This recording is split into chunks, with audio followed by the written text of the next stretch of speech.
Kita bertemu kembali di Geometri MPM Unpas, dan ini adalah video kelima.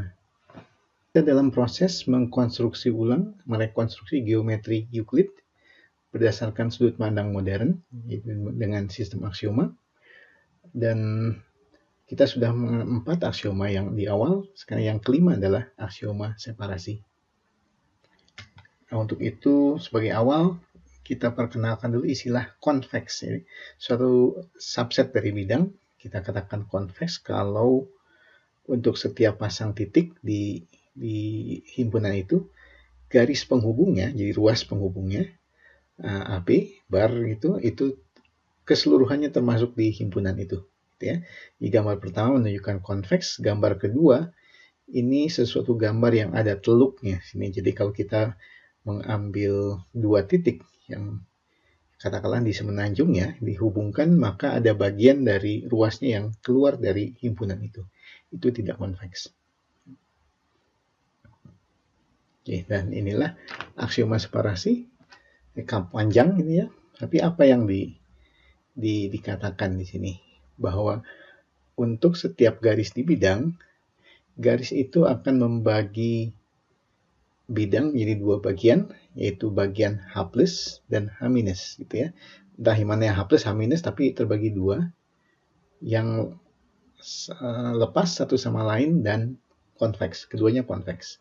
Sehingga yang terjadi adalah bidang terbagi jadi tiga bagian. Garis itu sendiri, himpunan H plus dan himpunan H minus. Ya. Dan kedua ini bahwa kalau kita ambil dua titik, satu titik di H plus, satu titik lagi di minus, maka ruas penghubungnya itu pasti akan memotong garis L. Ya. Nah, dua titik di H plus atau dua titik di H minus kita sebut sebagai sepihak, sedangkan titik yang di satu H plus satu H minus kita katakan berseberangan. Ya. Nah, H plus H minus itu apa? Kenapa judulnya? Kenapa lambangnya H gitu ya? Itu bukan maksudnya H plus H minus seperti H setelah hari raya atau H minus sebelum hari raya ya, tapi itu lebih ke half plane, jadi setengah bidang. Oke, ini merupakan gambaran dari separasi garis L-nya. Kemudian ada H plus, H minus, gitu ya, bisa boleh bertukar, tidak masalah. Itu hanya sekedar mendadakan dua setengah bidang yang berbeda. Dua titik AB di sini adalah sepihak. Sedangkan AC karena ruas penghubungnya itu memotong garis L, itu adalah kita katakan berseberangan relatif terhadap garis L. Ini latihannya, silahkan dicoba nanti. Oke, kita ada beberapa konsep, beberapa istilah yang kita ingin perkenalkan di sini sebelum menurunkan sifat-sifat di sini. Nah, kita berbicara tentang dua sinar, jadi AB dan AC, jadi dengan pangkal yang sama, verteksnya A, gitu ya. Kita katakan berlawanan arah. Jadi kalau apa yang terjadi? Itu kalau sebagai sinar AB dan AC berbeda, ya, tapi sebagai garis itu menghasilkan garis yang sama. Ya. Nah, gambar pertama itu yang AC dengan AB arahnya saja sudah berbeda gitu ya. Jadi itu dua sinar yang berbeda. Tapi sebagai garis AC dengan garis AB itu adalah garis yang sama. Itu yang kita katakan berlawanan arah. Yang kedua ini sinar AC dengan AB jelas berbeda, ya. Pangkalnya sama. Namun kalau kita perhatikan garis AC dan garis AB itu ternyata berbeda. Jadi ini yang tidak searah, tidak berlawanan arah. Nah, apa yang disebut sudut? Nah, sudut adalah gabungan dua sinar dengan pangkal yang sama. Ya. Dibentuk oleh sinar AB dan AC, gitu ya. A-nya disebut vertex dan AB, sinar AC disebut sisi. Ya, sudutnya disebut sudut BAC ataupun CAB, itu sama saja. Disyaratkan di awal bahwa dua sinar ini tidak berlawanan. Ya, perhatikan bahwa sudut ini tidak memuat tidak memuat daerah, dia hanya gabungan dari dua sinar. Oke, nah kita perkenalkan istilah lain adalah interior sudut. Apa yang interior sudut? Ya, inilah pengertian sudut yang biasa kita terima sejak sekolah, dari sekolah dasar ya, sudut ini.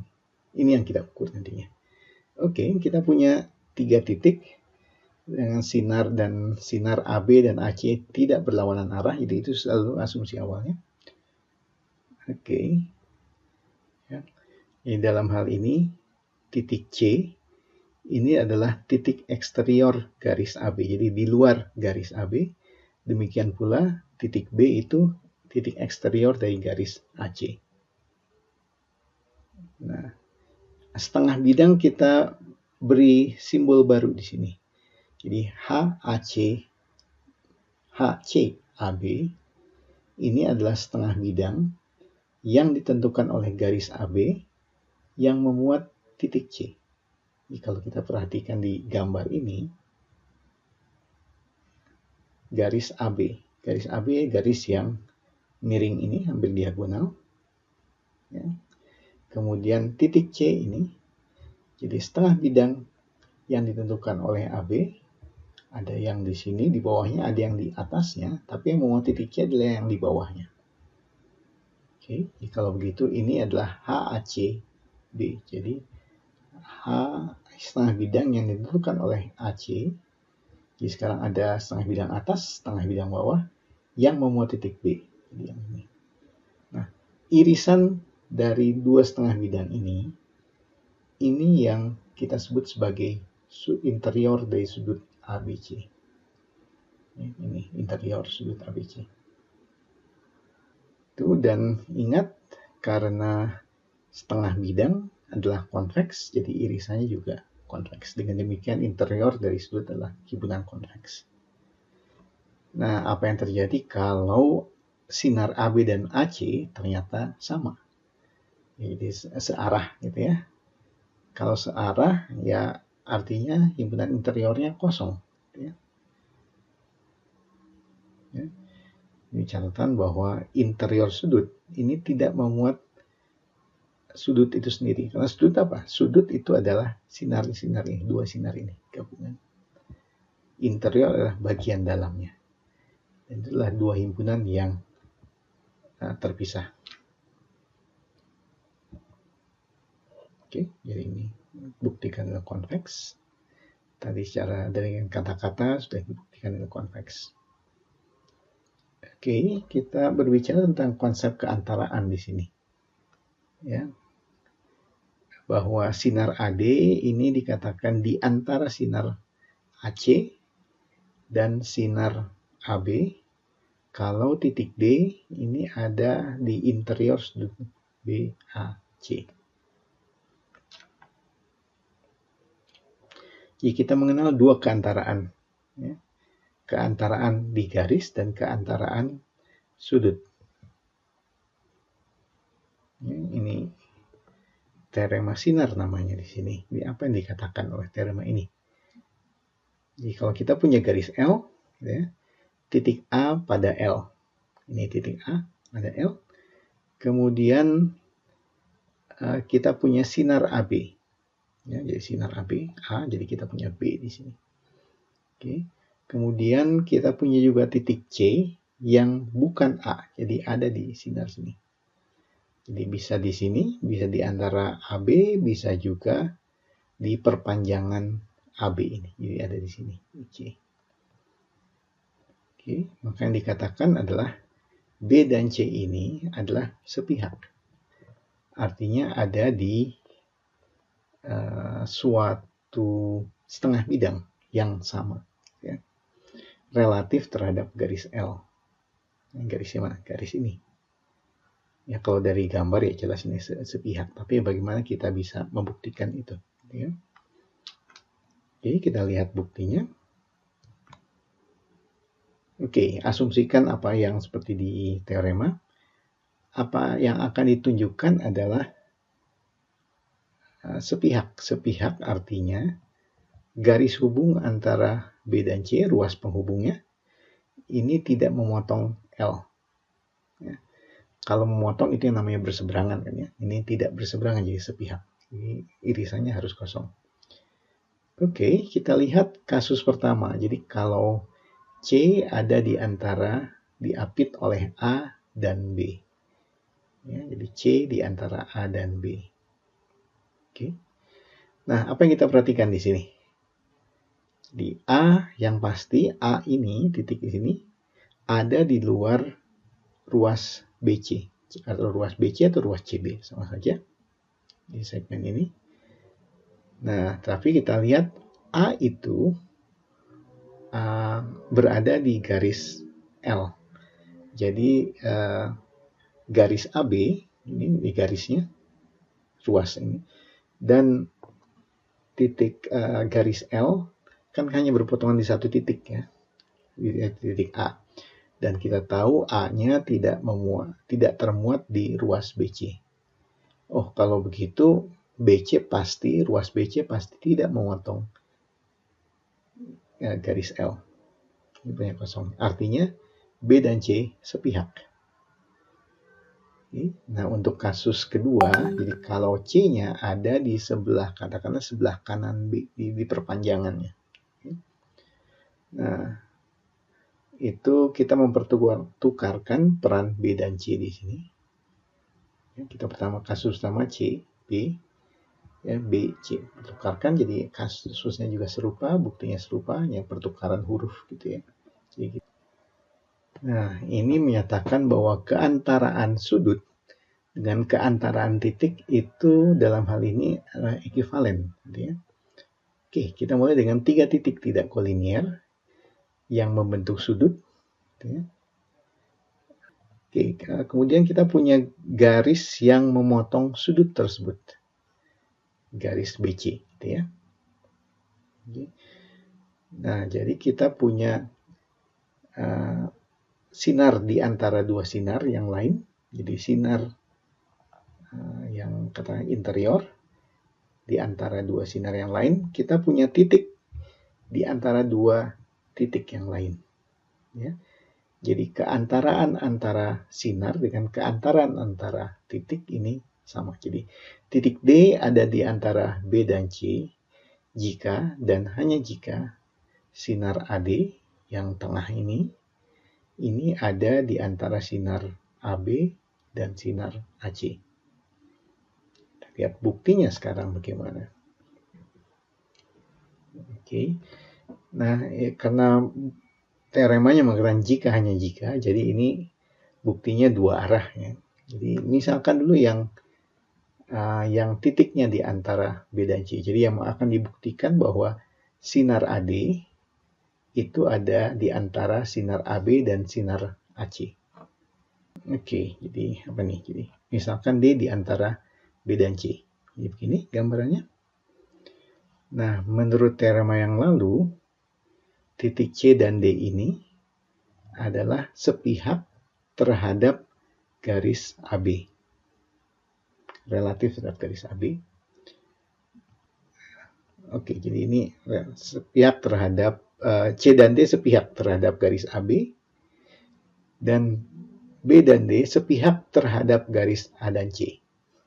Ya. Ini. Oke, apa artinya? Artinya bahwa D itu ada di setengah bidang yang ditentukan oleh AB yang memuat titik C. Ya, ini dari kemudian ini. Titik C dan D ini sepihak. Oke, jadi D ada di setengah bidang ditentukan AB terhadap titik C. Dan ini mengatakan bahwa D ada di setengah bidang yang ditentukan AC yang memuat titik B. Jadi ini. Oke, kalau begitu D ada di irisannya. Artinya D itu titik interior dari sudut BAC. Oke. Dan kalau D-nya titik interior, artinya sinar AD ada di antara sinar AB dan sinar AC. Ya, jadi satu arah terbukti. Kebalikannya sekarang. Oke, jadi kita asumsikan AD dengan AD itu ada di antara sinar AB dan AC. Oke.